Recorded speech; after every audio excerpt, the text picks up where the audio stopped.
আচ্ছা ঠিক আছে, এসো মা। ঠিক আছে আব্দুল, তাহলে আমি তোমার আব্বার সাথে দেখা করতে যাচ্ছি। ঠিক আছে যাও, আর কি বলছে জানাবা। আসসালামু আলাইকুম আঙ্কেল। ওয়ালাইকুম আসসালাম, ভেতরে আসো মা। দেখো মা, আমি ঘুরিয়ে পেঁচে কথা বলা পছন্দ করি না, তাছাড়া আমি প্রেম টেমও বিশ্বাস করি না। আঙ্কেল দাঁড়াও, আগে আমাকে সবটা বলতে দাও। তোমরা প্রেম টেম করতেই পারো, তাতে আমার কোনো আপত্তি নেই, কিন্তু কথা হলো যে বলেন আঙ্কেল, আমি আপনার সব কথা শুনবো।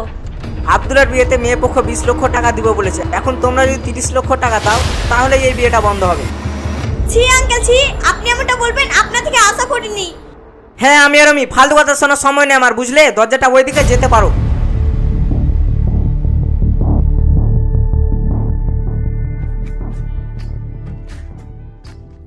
ইস, টাকার কতই না মূল্য। টাকা থাকলে ভালোবাসাও কিনা যায়।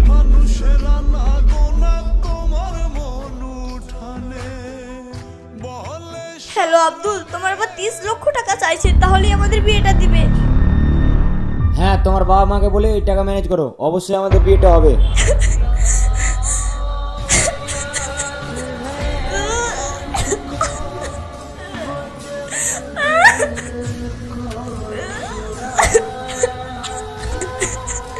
এই পৃথিবীতে গরিবের ভালোবাসার কোনো মূল্য নেই।